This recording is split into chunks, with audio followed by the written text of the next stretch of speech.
G'day, Troy Dean from WP Elevation, and welcome to episode 43 of the WP Elevation podcast. It's hard to believe we are almost at episode number 50. This week's feature guest is Lisa Sabin-Wilson from WebDev Studios and, of course, the author of WordPress for Dummies, which I learnt in this episode was written way back in 2006.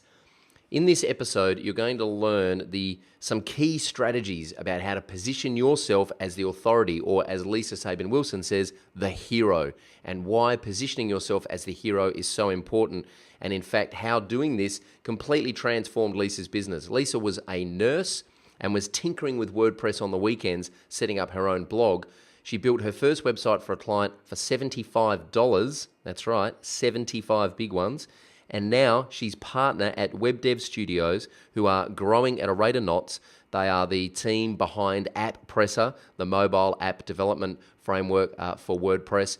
And, in this episode, you're going to learn how she's gone from strength to strength and stepped up that ladder and elevated, if you like, along her career path, and why speaking and writing the book was so instrumental in that. In fact, speaking of books, she's written 3 books: WordPress for Dummies, WordPress Web Design for Dummies, and WordPress All-in-One for Dummies. And guess what? She's very kindly offered to give away a copy of each of those books on this episode. So there are 3 prizes to win. Make sure you watch the interview and learn how you can enter the draw to win those prizes. Stay with us. Let's elevate.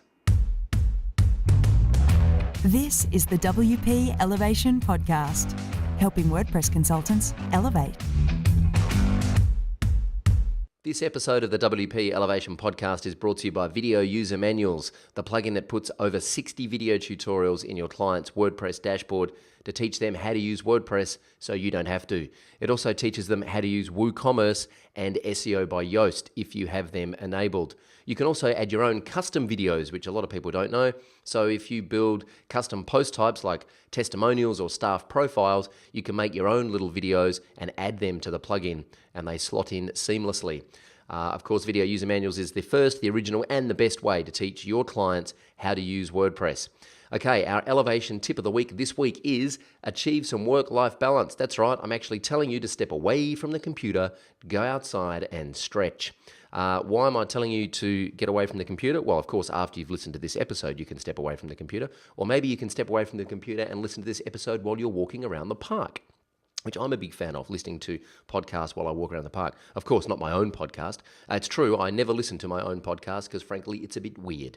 However, Lisa, in this episode, Lisa Sabin-Wilson talks about the importance of achieving work-life balance, particularly as your business grows. So she wants to know, how we all achieve work-life balance. That's something that you're going to be able to participate in a little bit later on. That's part of the competition that we're going to run. So my tip this week is just, get out and do other things. Don't drown yourself in code or trying to problem solve. Make sure you are achieving some work-life balance. It's really critical for your mental health, and it's really crucial for just, staying balanced. I like to work out a couple of times a week just to get me out of the computer and, out of the office and just to clear my head. And on the weekends, I try not to work. Most weekends I do a little bit of work, but I try to take at least one day off a week where I'm out of this space and away from my emails and away from everything. So try and achieve some more work-life balance. It's just good for your overall well-being.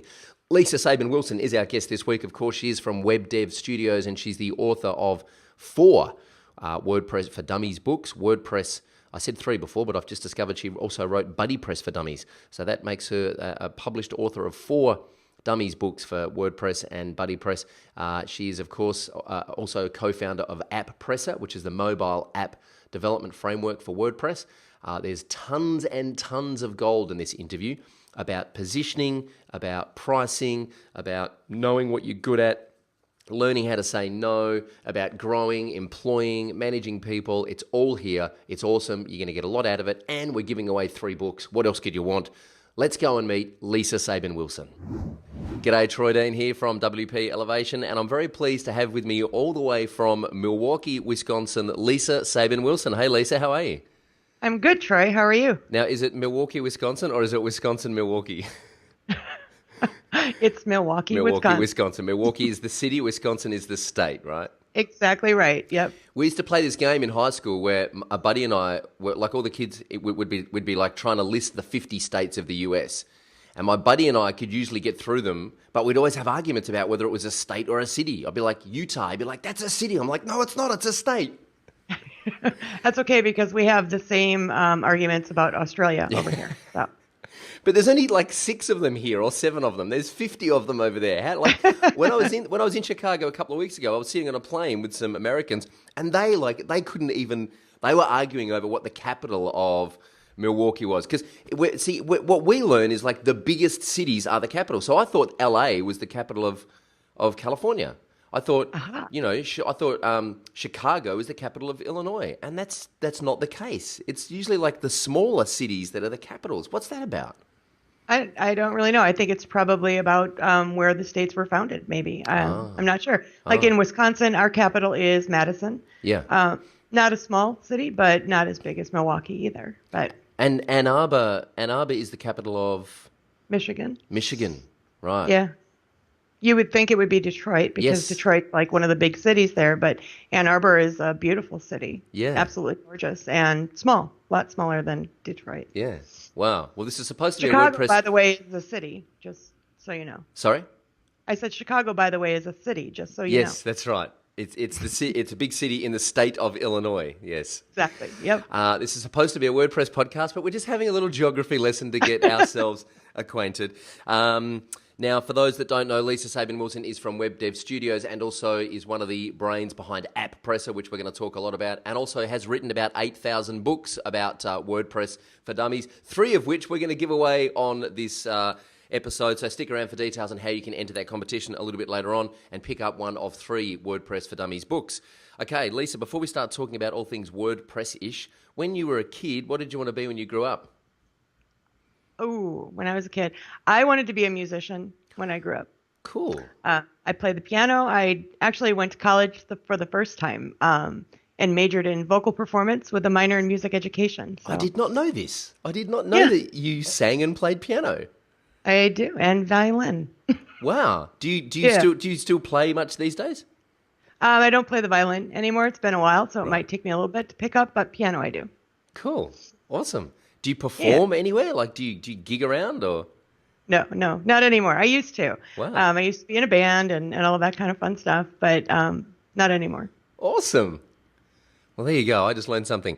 When did you discover the internet and think, wow, okay, this is something that I want to spend a bit of time doing? Yesterday. Wow, you've come a long way. Yeah. You've got like a Bluetooth headset. You've got video Skype going on. You're really on a trajectory here. It's those dummies books. They really get you. The internet, probably mid to late 90s, I discovered the internet. I actually didn't start out in a career of web design or web development or anything. I was a registered nurse for 12 years. The internet kind of captured my attention back then. And I started just kind of dinking around with tools on the internet, Microsoft Front Page, Dreamweaver, all of that kind of stuff. Yeah. And just really developed an interest in graphic design and website development. So yeah, about mid to late 90s. Do you remember the first time you saw the WordPress dashboard? I do. I was a movable type user back then. Yeah. And I was already blogging. I started blogging in 1999. And I was a movable type user. And one of my friends introduced me to B2 way back in the day before it was WordPress. And I ignored it. I was like, it looked really simplistic to me compared to movable type, which was this huge program. So when WordPress became WordPress, I took more of a look at it and then imported my movable type blog into WordPress. I want to say it was before the 1. So maybe it was 07 or I don't remember the exact version of it. But it was the very first version of WordPress and never really looked back from there. So I've been using WordPress since the very beginning. And was movable type? I think I was a movable type user way back when as well. But is that the platform that they started charging? They kind of dropped their free version and they started charging straight out of the gate.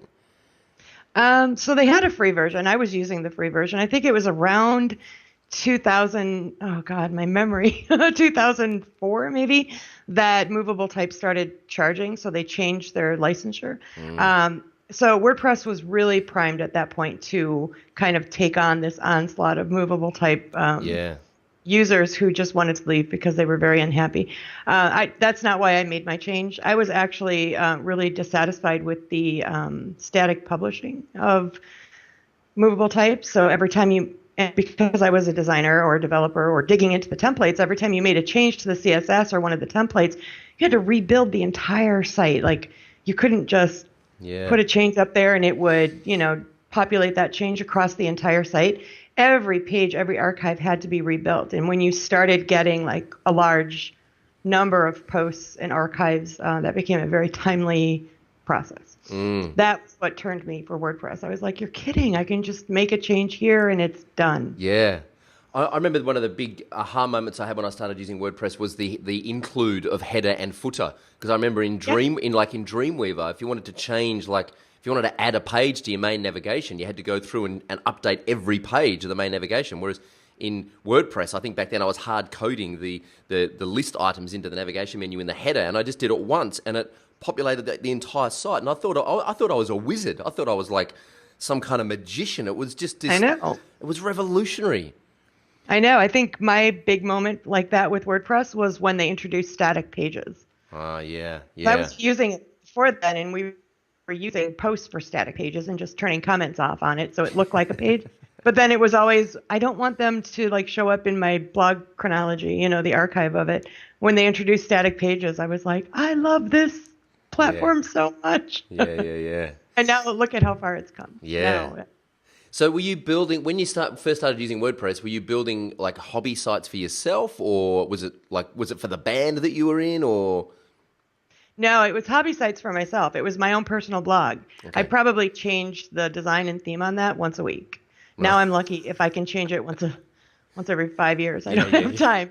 But I was probably changing my design once a week on it because I was just having so much fun. And the people that follow my blog and friends of mine would see it and they'd be like, wow, that's really cool. Can you do that to my site? And that's really how I got started. Oh, man, this is such a common story. Just about everyone I have on the podcast says the same thing. They built something for themselves first, and then a friend said, that's really cool. Can you do it for me? And then eventually someone they didn't know turned up and said, hey, someone recommended you. And they went, oh, maybe I should start charging people for this because you're not my friend or my brother-in-law, so I reckon I can charge you money for this. Yeah. My very first paid blog design development job was $75. I did the full-blown whole thing, front page, the blog, I did the custom design graphic work and the development for $75. That's awesome. That's great. Yeah. Brian Krogsgaard said recently on Post Status, just build, his recommendation is just build something. Just build something you want to build. Don't do it for a client. Just build it for yourself. Just get to know the platform. And I think it's so true. I still build things that if I really want to dig into something really funky with WooCommerce, I've just got sandbox domains set up all over the place, and I just dig in I just play and I just build stuff, for the sheer fun of it, just to make something, just to create something.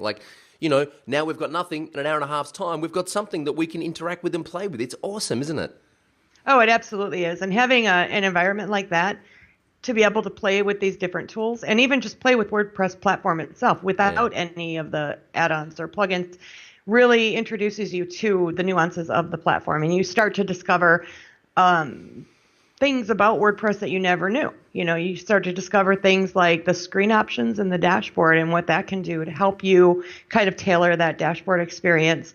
You discover the help tab and you find out that there's all sorts of really helpful inline documentation that the WordPress core group has done a really phenomenal job with putting in there for new users.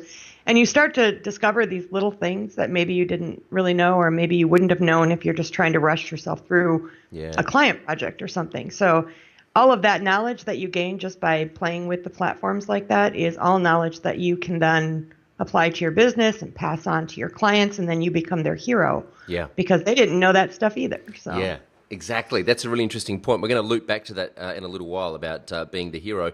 How do you describe what you do in one sentence? When you meet someone for the first time and they say, hey, Lisa, what is it you do? What's your elevator pitch, so to speak?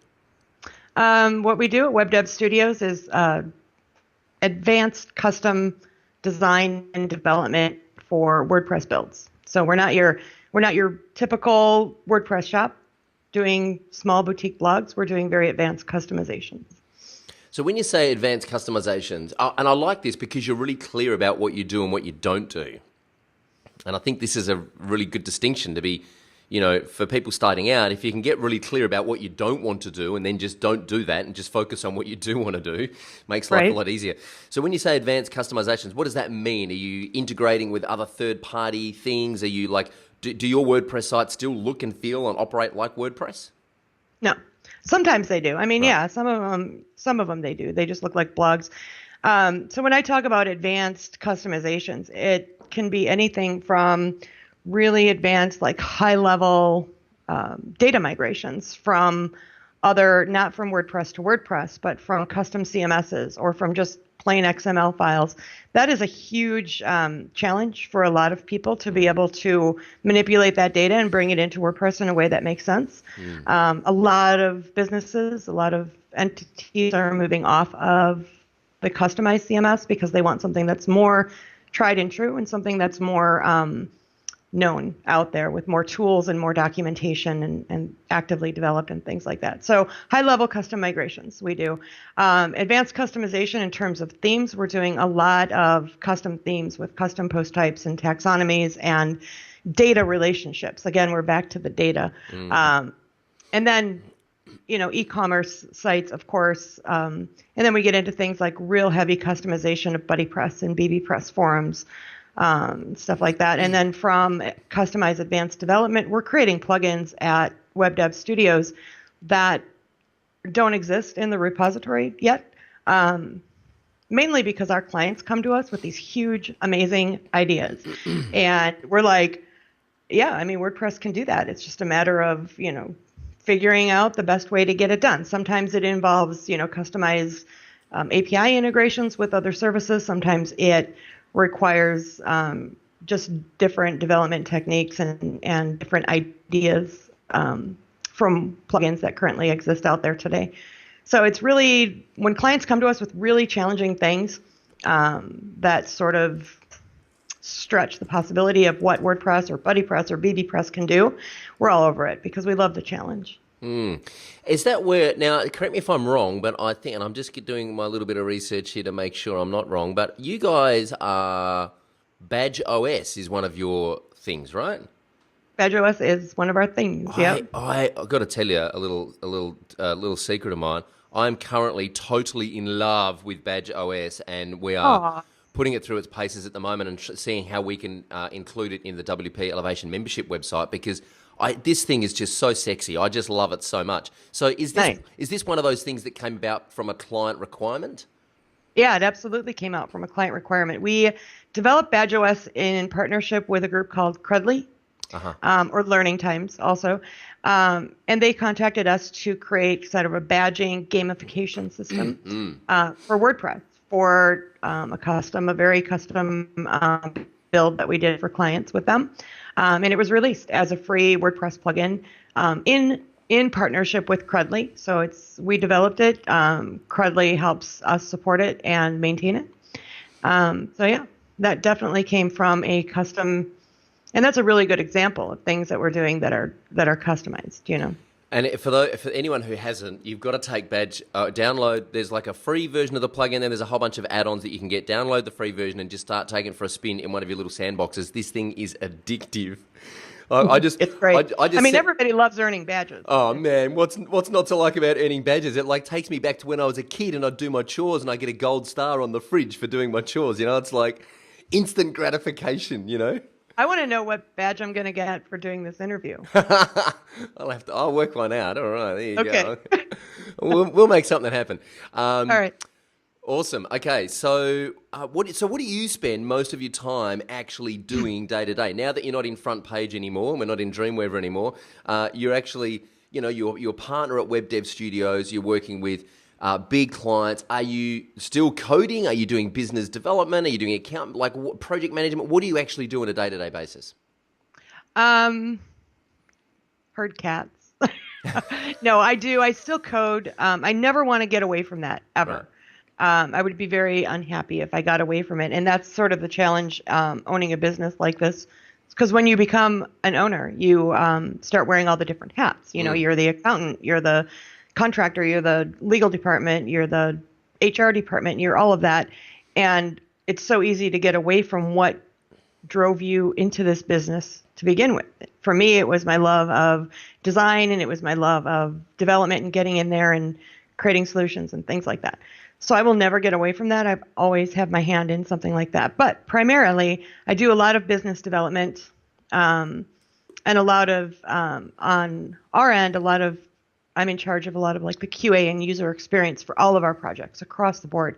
So we've got, project managers, we've got developers, we've got designers working on these projects, and I'm kind of the cleaner who comes in behind them and internally like QAs it, make sure the user experience is what is intended before we hand it off to the client. So it's kind of my overreaching goal at WebDev Studios. Why do you think it's important that you keep coding? Like, why do you want to keep up with, what's the latest CSS preprocessor that everyone's using? Like, why do you think it's important to keep up with that stuff? Well, number one, it's my passion. So I want to hang on to that. I don't want to lose that, because I think my passion is a lot of what drives me. And if I lose touch with it, I feel like I lose touch with everything else, that everything else will just kind of crumble. The other thing is that I supervise my team. We've got 25 employees now, and a lot of them have varying strengths, from CSS to JavaScript to graphic design to PHP development to API integrations, data migrations, things like that. So in order for me to assist my team in helping make the best decisions for solutions for clients, I need to keep up on that kind of stuff, because otherwise they come to me and they go, Lisa, what do you think of this? I'm like, I don't know. Let me Google it. Find out what I think of it. Let me have Google tell me what I think about it. But how can you possibly, like, with that size team? I mean, I even know, talking to some of our members who have maybe 3 or 4 contractors that they sub work out to. How can you possibly keep up with everything that's going on? Like, don't you get to a point where you say to your JavaScript guy, well, I don't know, man, you're the expert. You're better at JavaScript than I am. You tell me the best solution. You tell me the best practice here. How can you possibly, isn't it a real challenge to stay across everything? It is really a challenge to stay across everything. And I'm not here to say that I know everything there is to know about JavaScript. I know a lot of things, but we have, a handful of JavaScript experts at WebDev Studios. It's why we hired them, is because they've got expertise in JavaScript. And so absolutely, they are the ones who are making those decisions. But it's when they come up against a decision. I could do it this way, or I could do it this way. What do you think? Let's talk about and let's banty about ideas on what the best way is for this kind of project overall. Because usually for the project, I've got the big picture idea, right? I know the project from start to what it's supposed to be at the finish, and I know all of the different working pieces that are supposed to be there. Yep. So sometimes it's bouncing ideas off of somebody like me who's got that sort of overreaching knowledge of the project to find out if a certain way of doing things is going to affect other moving parts in that or not. Yeah. So it's very much teamwork. I absolutely lean on my JavaScript experts quite a lot. But it is very much collaborative. Yeah.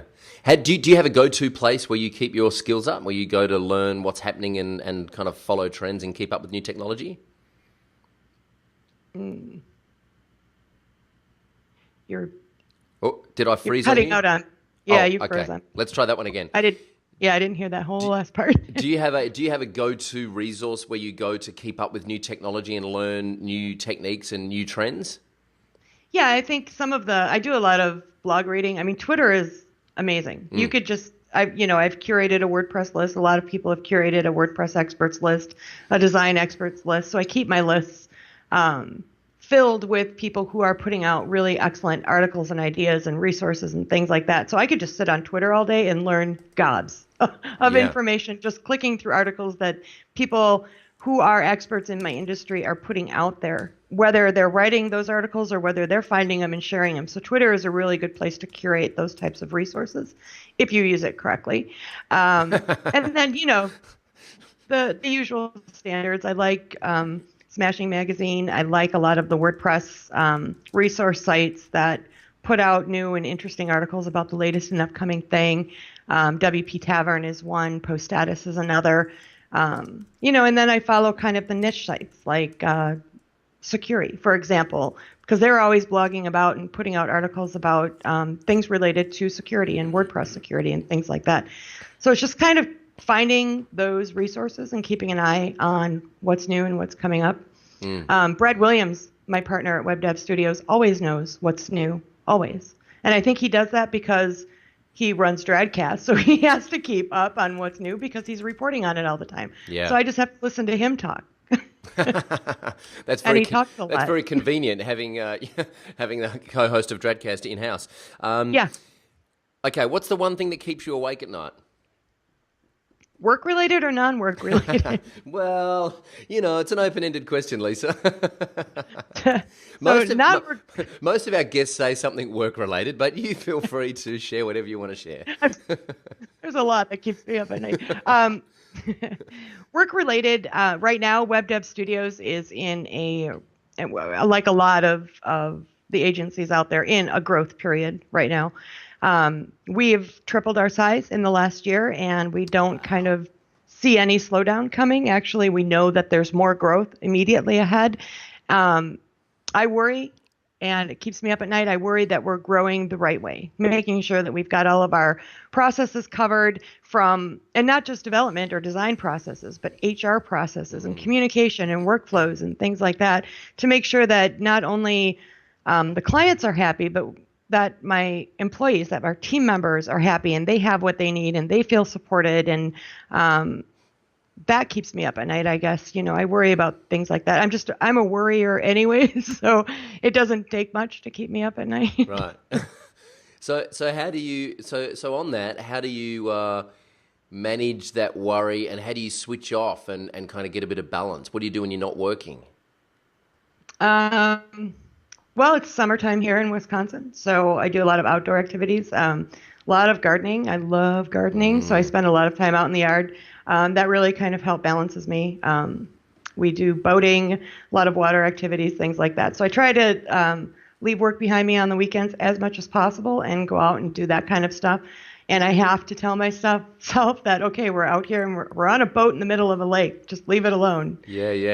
I try to leave my cell phone in the truck, in the parking lot, and just walk away from it. So I do that for life balance. What's really nice at WebDev Studios, and this is kind of different from my early parts of the career. So early as a business owner, I was just by myself. It was just me. I ran my business. I had contractors that worked with me, but I ran everything. In 2013, I merged with WebDev Studios, which was owned at that time by Brad Williams, Brian Messenlaner. So now the three of us are equal partners in that company, and I can't even begin to tell you how much it's helped to be able to have partners like that, to share the responsibilities, to bounce ideas off of, to share the responsibility. I guess that was a really big thing, because Brad and Brian had already had their team together. They had certain processes in place. So as we grow, it's just improving on those things. But having that partner or those partners there to help you share in that is vital to me. And how did that come about? I'm fascinated by this. Like, partnerships are really hard work. And particularly the more people that are in a partnership, I think I was talking to Shane from Modern Tribe about this recently. They're a three-way partnership. Partnerships are really difficult. First of all, how did this partnership come about? Was there a moment where you and Brad just went, this makes perfect sense, just come on board? Or was it like a slow thing that evolved? How did that eventuate? How did that conversation start? Over a lot of beer. It was a lot of beer. So Brad, the best way to start a business partnership, right? The absolute best way to start a business partnership is when you're pissed, yeah? I think so, yeah. Well, at least it's a good start. So Brad goes to a lot of WordCamps, right? I go to a lot of WordCamps. And so it was inevitable that we ended up talking a lot and meeting a lot and becoming friends. In 2009 was the first time I met Brad at WordCamp Chicago. 2009. And every time we got together at a WordCamp, we would go to the after party, we would have a few beers, and 2 or 3 beers in, we would say, we should just merge everything together and, take over the world domination. And we'd have these conversations and it'd be like, yeah. And then we'd go back home. He'd go to Philadelphia. I'd go back to Milwaukee, and things would just get back to normal, and I'd get back to my daily grind, and then we'd get back together at a WordCamp and say the same thing. And it was in 2012 that I want to say it was WordCamp Chicago again, which would kind of make sense. But it was 2012 where we had a very similar conversation about it. But I was at a point in my career where I was drowning in the work that I was doing. My father passed away the year before, so I was kind of drowning in personal issues as well. It had just become pretty overwhelming, and it occurred to me that I needed to either take a partner on or change some of the ways that I was doing things, because the projects that I was doing were getting a lot bigger, a lot more complicated, more enterprise level. So I dropped an email to both Brad and Brian after that conversation at WordCamp Chicago. I got back home and dropped an email to them and said, what if we had a conversation about this that didn't include any beer at all? We had a sober conversation about it, really seriously looked at it. Here's what I bring to the table. Here's what I think you guys bring to the table. Let's have a talk. And that's how that whole thing came about. And that was in June of 2012. And by November, we were signing paperwork. Wow. So, yeah. That's awesome. I want to talk about how you got to that point where you like as someone who started out, built your first site for $75, graduated into WordPress. You then get to a point where you've got so much work on that you're drowning. You're doing enterprise level projects. How the hell how did that happen? Like, what was the key thing that you think that you put in place to position yourself as the hero, which is one of the things that you were saying before? Because we know that kind of authority hero positioning is so important. How did you do that? Well, I wrote a book, for one thing. In 2006, I published my first WordPress for Dummies book. And that put me on a different level. I mean, not every business owner is going to have that opportunity. So I realized that that's unique. But that took my business to a completely different level, and it gave me a platform that I didn't have prior to that. It gave me an international platform. It increased my readership and my reach by quite a lot. Through that, people would contact me about this, that, or the other thing. I was getting a lot of reader questions to clarify certain sentences in my chapters. But then I got a lot of people contacting me for business, because if I wrote the book, therefore I must know what I'm doing. I should be able to help their organizations. That was kind of the catalyst for me that got me into larger business. Prior to that, I was doing a lot of personal blogs, sort of the cat bloggers and the mommy bloggers, which is great work and fun people. But then I started getting into more businesses, small businesses, mom and pop shops, things like that. And then it just naturally grew into some enterprise work. By the time I approached Brad and Brian, I was doing primarily enterprise work. And that's a lot for one person to take on, because most of those projects have a lot of moving parts. And it's so much more helpful to have a team than it is to be the one person doing it. Let's come back to how you manage that workload in a moment. But first of all, the book. How did the book come about? And I know I actually know this story because we spoke about this at WordCamp Chicago. For those that don't know, just a quick little backstory. I went to WordCamp Chicago a few weeks ago, and the day after, we ran a private workshop for our WP Elevation members who came in from all around the place, including New Jersey and Canada and Indiana. It was amazing. And Lisa was supposed to be at WordCamp Chicago. So I reached out to her and said, hey, do you want to hang around for a day and come into our workshop afterwards and do a little guest presentation and tell our people about your story and where you come from? And she said, yes, she'd love to. And then you got sick and you couldn't make it to WordCamp Chicago, but you still drove down the day after to come and spend an hour with us in our workshop. And I was so chuffed by that. I did, and it was a lot of fun, and I'm glad that I did that. It was a beautiful day in Chicago. The weather was absolutely gorgeous, and your group was great. But yeah, I got sick. I was supposed to speak at WordCamp Chicago, and I came down with the flu or whatever. I don't know. I was running a really high fever the night before, so I'd made the decision not to drive down that Friday night and miss WordCamp Chicago. But you forgot another part of the story, because you run WP Think Tank, right? And you invited me to speak and be a part of the first think tank. And I had to cancel on you the day of, because I had a very large client obligation that I needed to fulfill. And I think I gave you all of 3 hours notice that day. Yeah. But yet, despite that, you still invited me back for Think Tank Part 2. Even though I rudely canceled on you with very little notice the first time. So I was on Think Tank Part 2, and then when you invited me down to speak to your group and I accepted and then I got sick, I thought, I can't do this to Troy again. Like, I can't.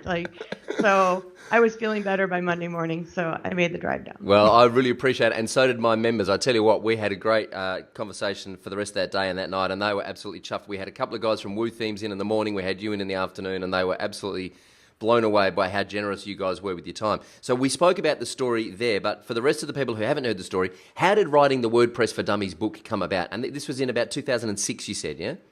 Yes. Right. So WordPress was still young in 2006 and still still finding its own feet. And you wrote a book called WordPress for Dummies. I mean, that's like the ultimate positioning exercise. How the hell did that happen? It was a complete and total accident. It wasn't orchestrated at all on my part. So I'd been using WordPress since 2003 and doing custom designs and doing work for small clients. And back then, and it's kind of hard to think about now because of the way the industry is right now, but back in 2004 to 2006, custom design shops for WordPress were few and far between. There were not many of us because WordPress was still new. There was still, movable type. There was still Drupal was a large player back then. Not that they're not now, but back then they were much larger, I think. So there weren't a lot of people doing custom work for WordPress because it was so new and people didn't know the platform well enough to be able to be doing that. So there were a handful of us out there. And I was asked actually to speak at South by Southwest, which is a huge international conference in Austin, Texas that happens every March. Okay, so just hang on, let's just take a step back. You were asked to speak at South by Southwest. So in Australia, we know what South by Southwest is, and it's like most of us are in awe of this, amazing conference, and it would be amazing if we got an opportunity to go there. You got asked to speak there. How did you get asked to speak at South by Southwest? I just got an email one day from a girl that was putting together a panel for South by Southwest. And the panel she was putting together was called How to Make Money with Your Blog Design Skills. And They were struggling to find somebody to represent WordPress. So they wanted people on the panel that represented different platforms. One was Expression Engine. The other was Movable Type and TypePad. The other one was Blogger, maybe. But they wanted WordPress represented on that panel, and they were struggling to find somebody. So this girl put out feelers for it, and somebody who knows somebody passed my name along to her, and she got a hold of me and said, would you like to come down, represent WordPress on this panel? Wow. So I said, sure. It was my very, very first public speaking gig as a WordPress design/development entrepreneur. Wow. It was very intimidating. Were you pinching yourself going, hang on a second, like I don't mean this disrespectfully, but were you like, who the hell am I to be sitting up here on this panel representing WordPress at South by Southwest? See, I didn't back then because I wasn't really fully integrated into this. I was still doing some nursing work back then. So I hadn't fully transitioned my entire career. I had never heard of South by Southwest back then.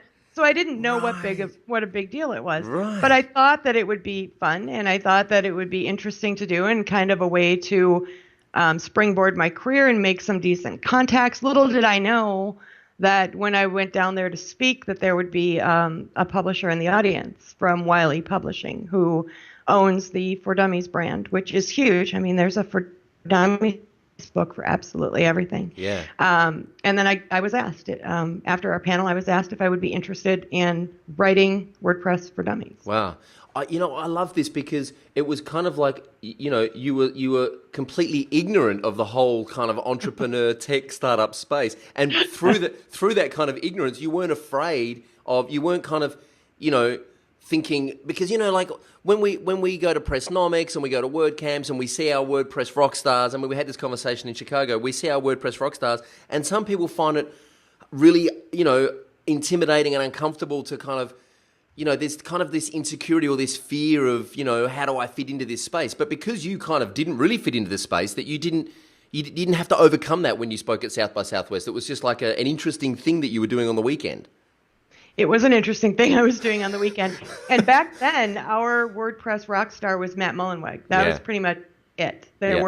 There were no, and I hate the term. Yeah. I hate the term. Yeah. But there were no rock stars. Yeah.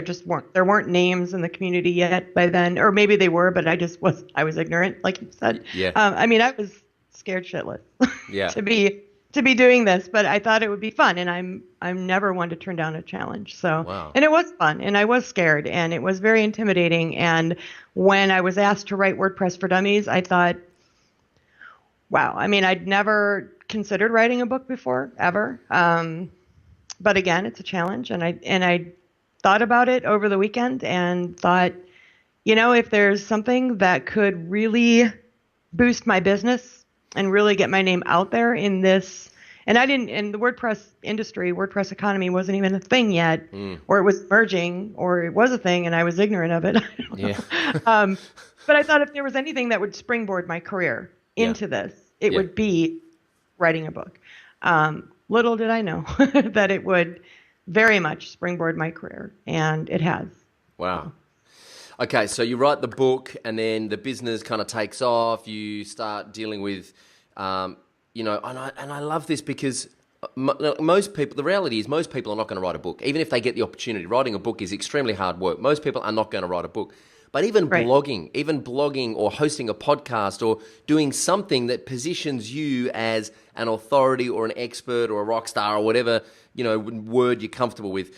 And I get it. Like I don't like the whole rock star thing either. But the reality is that just by hitting the publish button and putting media out and putting content out, you position yourself as an authority in your field. And whether that's a blog or a podcast or a book or a awesome YouTube channel or an internet TV show or whatever it is, even speaking at WordCamps, whatever it is, by doing that, you position yourself as someone who knows their material and someone who can be trusted as an authority. Right. Yeah, absolutely. I don't think there's anything more valuable than that as a business owner or as somebody who wants to grow their business. When you have that kind of authority, and people look to you as a thought leader or somebody with authority in the space, that's invaluable. So whatever business owners can do to sort of curate that authority, that sort of following, definitely, speaking is a great thing. Podcasting, and it doesn't even have to be like hosting a podcast. It could be like me right now, being a guest on your podcast. But just getting involved and getting your name and your face out there for sure. Okay, so let's fast forward and let's talk a little bit about AppPresser. So AppPresser, for those that don't know, explain what AppPresser is in a couple of sentences. So apppresser.com, first thing, is where you can go read about it. And AppPresser is a suite of dev tools that allows you to turn your WordPress website into a mobile app for iOS and Android. And that means that you could take that app and submit it to the Apple Store and submit it to Google Play for distribution, which is huge. I mean, distribution on the internet with websites in browsers is huge itself, but you've got a whole nother platform and a whole nother distribution network with app stores and mobile apps. So for those who are uninitiated, just to be clear, this is not responsive design websites. This is not something like WP Touch Pro, which we love, by the way, which turns your website into a kind of native looking kind of app. This is actually to build native iOS and Android apps that you can then distribute via the Google Play Store or the iTunes App Store, right? Yes, exactly right. And it's exactly right. And it's built on WordPress, right? It is built for WordPress. Uh-huh. So it is a suite of plugins that hooks into WordPress and sort of opens up the API to speak with a JavaScript library called PhoneGap by Adobe. That allows you to hook into native features on mobile devices. So it's not, like you said, it's not just a responsive. It's got its own theme that is an app wrapper. And in that theme, it hooks into native features. Native features being your camera on your phone, your contacts, geolocation, push notifications, things like that. So the possibilities here are really enormous because you can take an e-commerce site, for example, and we've got a couple of example e-commerce apps that are in the App Store that you can find links for on apppresser.com. But you can take an e-commerce store built with WordPress and WooCommerce, and you can not only distribute those products now in your website and even a responsive website, for people to browse. But then you can also take it and package it as a mobile app for iOS, Apple, or Android for Google Play, and distribute it in those app stores as well. And those applications on the phone allow you to use native applications or native features, as well as WordPress and WooCommerce and some of the other features that you've built into it. So it really takes application development to a whole nother level. For people that don't know how to develop mobile apps, it's a lot easier now to be able to put one out there. I can't even begin to say how much I like this. There's a lot about this I like. Where I really see this, and correct me if I'm wrong, but Matt's been talking about, as in Mullenweg, has been talking about WordPress becoming an application development framework for a while now. And he's, in fact, at San Francisco last year in the WordCamp, he said that WordPress was about democratizing publishing and development on the web, which was a key distinction. It's the first time he's put development in that sentence. Something like App Presser, I see things like happy tables popping up, vertical kind of apps built on WordPress. Something like App Presser, I see you could build an app for a specific vertical. You could build a web app on WordPress for a particular vertical, and then using something like App Presser, you've basically got iOS and Android apps ready to go for that web app that you've just built, right? Yeah, that's exactly right.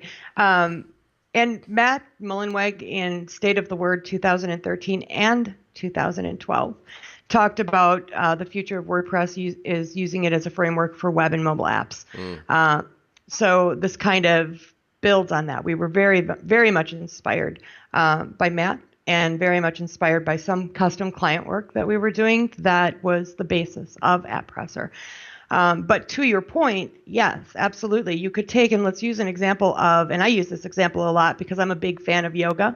Mm-hmm. So if you have a yoga studio online, and yoga studios usually have things like class schedules, the ability to register for classes or register for the events, things like that. So you've got this website where people can go and learn about your studio, see photos of your studio, register for classes on your studio.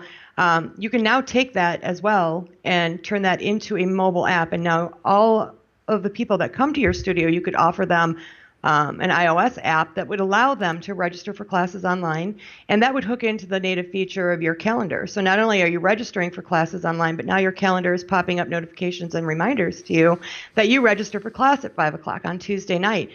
You can go even further with that because App Presser is compatible with BuddyPress, and turn your yoga studio into a full social network so that people that are going to the yoga studio can private message one another. They can participate in groups. They can, notify each other via the app and say, hey, Troy, you're going to class tonight because I'm not going if you're not going. So really that application becomes something that the business can extend not only from desktops and the computer, but onto mobile phones, which everybody is carrying these days. So. Okay, and so the core App Presser plugin is free, and then there are a bunch of extensions that you can buy. So this is similar to the WooCommerce model, where the BadgeOS model, yeah. Yep. Exactly. I'm just looking at the pricing here, and an interesting tweet from Chris Lemmer saying, I just bought the unlimited mobile apps from App Presser before they realized their price is too cheap. Looking at the pricing model here, so if I'm correct here, $500 gets me up to 25 apps and all of the extensions and renewals for a year. Is that right? That is absolutely right. Yep. So as a consultant, I look at this, and so one of the things that I always bang on about is, the way to run a business is to add value to your customers and then optimize your processes internally so that you can add that value and make a profit. Yeah. I look at something like this as a way of just this just gives me some tools where I can optimize my development processes and offer a whole new suite of products to my clients that otherwise, I wouldn't know how to build a mobile app. I'm okay with PHP and, WordPress, but I don't want to go and find and interview mobile apps and employ them. But this is going to allow me to build mobile apps within the framework that I'm already familiar and comfortable with, which is WordPress. Absolutely. Now, I want to clarify, you're not going to be building Angry Birds. Yeah. So, this is purely like content-based apps. But yeah, the first month after our release, Chris Lemma was harping on us to let us know that we're not charging nearly enough. The value on a plugin like this is huge, and we are discovering that. Right now, you can get App Presser Bundle for $500. I would suggest it. Because next week it might go up. Next week will be 5,000. No, I'm kidding. No. But I mean, if I were a WordPress business owner, and I look back to the times where I was just by myself and I was a freelancer, spending $500 and investing in tools that would help me be successful for my clients is something that I did all the time. I did it with Gravity Forms, bought a developer's license over there, and I use it over and over and over again to help my clients achieve success. As a freelance developer, if I've spent $500 on App Presser today and I can turn around and charge my first client $5,000 for a mobile app, I have paid for App Presser's bundle, 10 times on my first client. So if you do 10 or 12 of those in a year, App Presser, it pays for itself over and over and over and over again, because right now it's costing iOS developers. If you were to go out to have an app developed by an iOS developer, you're talking tens of thousands of dollars, if not more than that. I know. Yeah, I bet you do.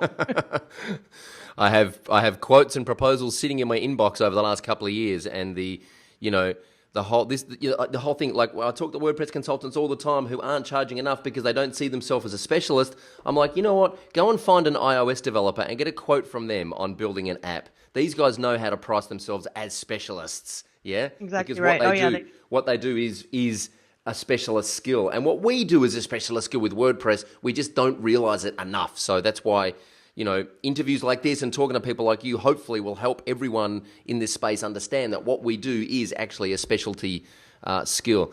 This is awesome. I'm going to leave a link to this in the show notes. It's App Presser, and that's spelt with 3 P's. So it's APPPRESSER.com. Go check it out. All right, let's get into our elevation round. For those that don't know, WP Elevation is a business accelerator program to help WordPress consultants run their business effectively and profitably. And so this elevation round is going to ask Lisa a series of quick questions about kind of freelancing and consulting, and hopefully you'll give us some quick, mind-blowing answers off the top of your head. I hope so. No pressure. All right, what's the number one thing any freelancer or consultant needs to know? The tools to communicate with your client. I think communicating with clients is key, and having those tools in place, whether it's a Basecamp management system, whether it's a CRM, things like that, to make sure that you are communicating. Because I think even in those first contacts with clients and then ongoing throughout the project, communication is such a huge deal. It's too easy to miss emails with junk and spam filters, so make sure you've got tools in place. Absolutely. What's the best thing you've ever done to find new customers? Wrote a book? No, I'm kidding. I knew you were going to say that. I need to give practical advice. It is practical advice. I guess that is practical advice. Probably the best thing I did to find customers was just put myself out there. Go to events, get my face, get my name out there, start talking to people. That's probably the best thing. And also putting our phone number on the website. That was huge. Wow. A lot of people don't do that, but we get a lot of phone calls, cold calls into our company that turn into work and paid projects. That's so old school, isn't it?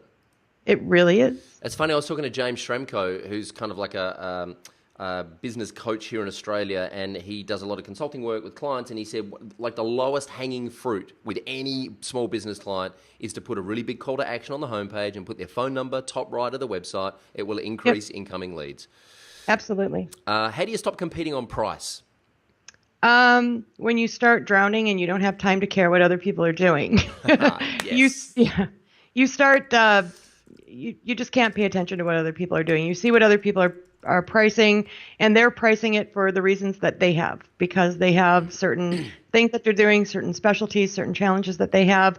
You need to redirect that focus into your own business. What are your priorities? What are your goals? What are your skills worth and valued at, and worry about that. What other people are charging is nice to know, but it's priorities for your own business. It reminds me of the very first Pressnomics that I was at. Corey Miller spoke. I think he was first cab off the rank, and his whole presentation was about telling your story and just letting everyone else tell their story, but just concentrating on telling your story, and don't worry about what everyone else is doing. Best advice ever. I love listening to Corey Miller speak. Yeah, so do I. Any tips on writing better proposals? Details. Being real vague on proposals and what is included in the price is going to bite you in the end. Being very, very detailed about what's included, what prices are attached to which features, really helps set client expectations from step one. Nice. Do you have a favorite tool or system for CRM? Not really. We've tried several different CRMs at WebDev Studios. So many different ones that do so many different things. We've landed on Help Scout. Uh-huh. I don't know if you're familiar with Yeah. Help Scout at Yeah. all. But that's kind of where we landed. And that's what we're using right now because it really helps. It's got really nice collaboration tools, helps us keep our emails organized, things like that. So How do you avoid, this isn't one of the elevation questions, but it probably should be. How do you avoid the shiny object syndrome? How do you avoid just going and so hard. Isn't it? It's so hard. It's so hard because there are so many great tools coming out and so many things that people are tweeting about. I love Help Scout. I love Salesforce. I love all these different, and so many people like telling you which is the best tool and why to use this. And then you think, God, am I doing the right thing? Right. Can I be doing more? Am I doing this all wrong? Oh my God, what now? So you can't. I mean, you just can't spend your time on it. If we find something that we legitimately want to look into, we actually send one of our office managers out to investigate it for us, sign up for the beta, use it, kind of figure out what's, where the strengths and weaknesses are, come back to us with a report so that we can go, oh, that sounds really interesting. Let's do it. Or, forget it. Right. We usually look at the pricing first. Yeah. Yeah, well, that's going to be a key factor in the decision. I'm hopeless. I'm like my business partner. He just puts a ban on me signing up for new stuff because I'm like I want to switch project management tools every day. I want to try something new every day. I'm like, you know what? I know we're halfway through this project, but let's take it out of Asana and put it back in Basecamp just for fun. Yeah. That sounds funny. It sounds like a conversation that we just had with our development team yesterday. Right. We are so dependent on Basecamp, but they're all like, let's move all of this to Trello. Yeah. No, I can't even think about doing that right now. Yeah.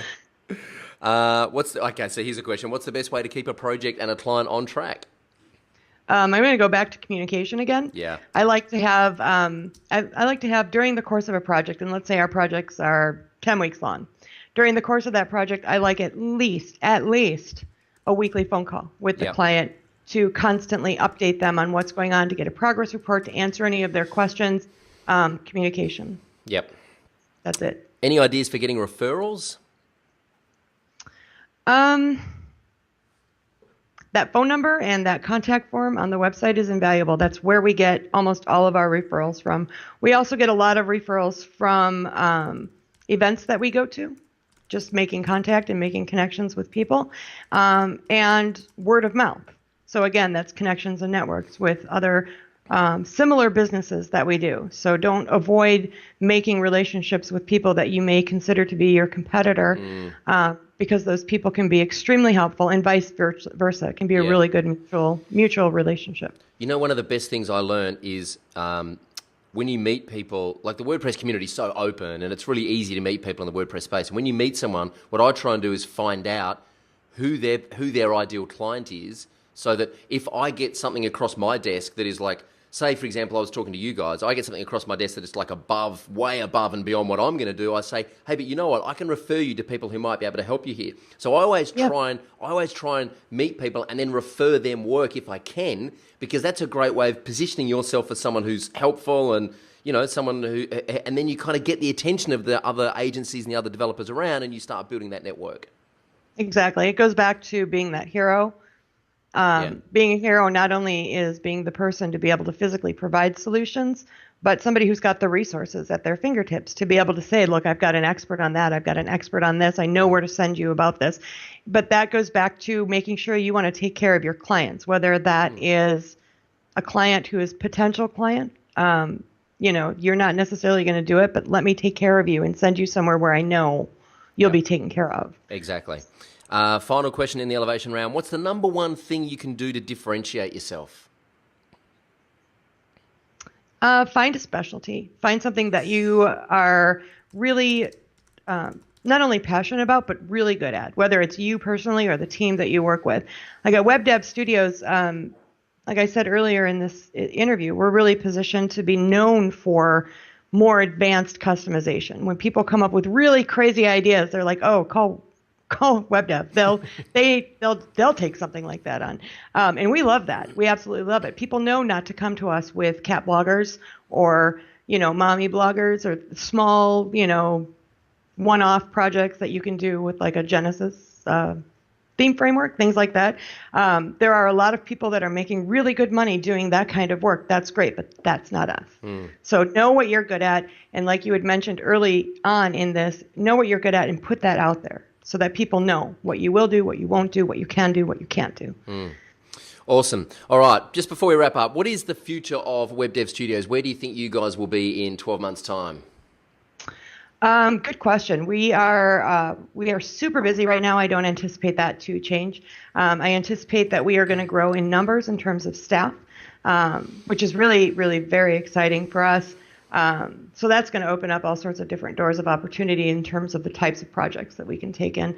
But we're going to continue plugging away at these types of exciting projects that we're doing and putting out really innovative plugins like AppPresser, like BadgeOS, things like that. So. Awesome. Is it scary growing as well? Is it like hiring new people and growing at that pace? Do you kind of sometimes think, I just want to, go and hide under my quilt for a week? There's pros and cons to it. I mean, from my perspective, and hopefully none of my team members are listening to this interview, but from my perspective, it's super exciting to be bringing in all these new people with all these great ideas and all this really amazing talent, and to be able to see like this machine of like 12 projects going on at a time, and it's all just kind of plugging along because you've got a great team in place. On the other hand, there's a lot more noise than there used to be, a lot more HR issues, a lot more paperwork, a lot of, so not only do you have to grow your development team, but when you grow your development team, you kind of have to grow your administrative team as well to kind of handle the balance with that. So yeah, it's a little bit scary. It's very exciting. I'm very much a proponent for growth. So I'm constantly encouraging that growth. I'm not scared of it at all. It's very exciting, but there are some times where I'm like, no. So yeah, it's fun. Cool. All right. Well, we're going to talk a little bit about work-life balance now too, because you said to me before the interview that you very kindly offered to give away one copy of each of your books, which is amazing. So we have WordPress for Dummies, which is like WordPress 101 if you're just starting out and you want to get your feet wet. Then we have WordPress Web Design for Dummies, which is if you know how to use WordPress, you know how to install themes and plugins, this is going to help you actually do some web design work on WordPress. And then we have WordPress All-in-One, which is, what was it, like 982,000 pages of... Oh my God, no. It was only 902 pages. 902 pages of WordPress, and this is like deep dive, more advanced stuff, talking about, security and plugin integrations. And so there are 3 kind of levels of WordPress for Dummies books there. So what Lisa wants to know is, as entrepreneurs in the WordPress space, how are you achieving work-life balance? You were saying before that you get out of the house, you go boating, you get outdoors things, and you leave your cell phone in the truck so you can't check your emails. What is it that you do to achieve work-life balance? Leave your comments underneath this video, and I'll get Lisa to swing by in a couple of weeks and award the prize. Sound good? Yes, please. I need those tips. Awesome. Yeah, she's serious. Like, we need to know how you're achieving work-life balance. So leave your comments under the video. All right. Thank you very much for spending some time with us on the WP Elevation podcast. I really appreciate it. Finally, where can people reach out and say thanks to you, Lisa? They can find me at Twitter at Lisa Sabin-Wilson, all one word, long name, Lisa Sabin-Wilson, and then at webdevstudios.com. Cool. I'll leave all the links in the show notes under this video. And last question, who would you like me to try and interview and why? Oh, let's see. There is a developer on our team at WebDev Studios. His name is Justin Sternberg, JT Sternberg on Twitter. Really, really talented designer and dev. So he started with WebDev Studios. He was a painter. He painted houses. Right. And he applied for a job, started out as a designer, moved into a back-end developer. So he's really, we call him a design developer because he kind of has experience that spans the spectrum of WordPress customization. What do you call him? A design developer. Design developer. I love that. What about a diviner? A what? A diviner. A diviner? Oh, yeah, a diviner. Diviner. Yeah.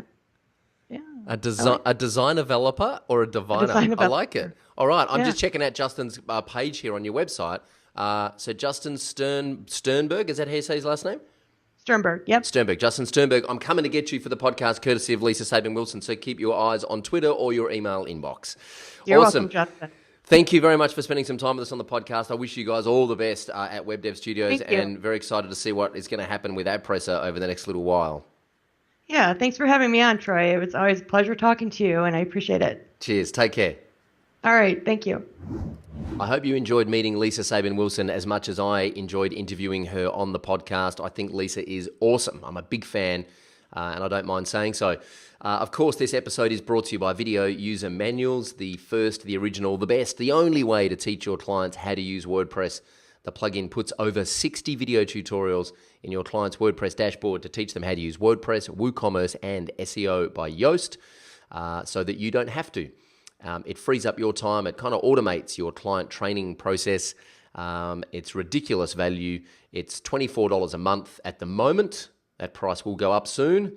So if you're listening to this and it still is $24 a month, I suggest you grab it while you can. And that's to install it on unlimited client sites. So you can train all of your clients how to use WordPress and stop them asking you the annoying questions.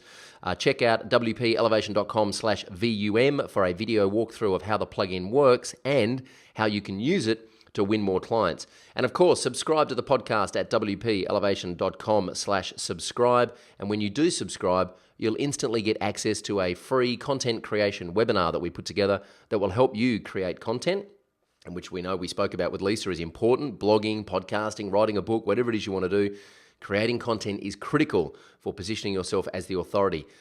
So you get instant access to that content creation webinar, which you can learn from, and then you can also use that to teach your clients why they should be creating content and how they can create content. So you can build more blog websites for them, and they can fill those websites with good content, and everyone wins. So wpelevation.com/subscribe, and of course then you will get notified with every episode of the podcast so you never miss a guest. All the show notes for this episode will be at wpelevation.com/Lisa Sabin-Wilson. That is LISA SABINWILSON. All lowercase, all one word, no spaces, no hyphens, no funny underscores.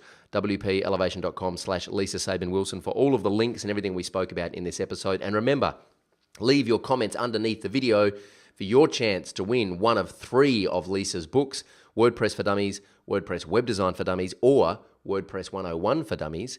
And tell us which book you'd like to win. Leave a comment under the video and tell us how you are achieving work-life balance and which book you would like to win. And I'll get Lisa to swing by in a couple of weeks and award the prize. I have no idea who next week's guest is. Let me just have a quick look in my calendar and see if I can tell you. I think next week's guest might be Caspar Hubinger from Germany. He works for the company who are behind MarketPress, one of the Germany plugin companies. Simon Dixon actually recommended that I interview Caspar. I think he might be up next week. I hope he is.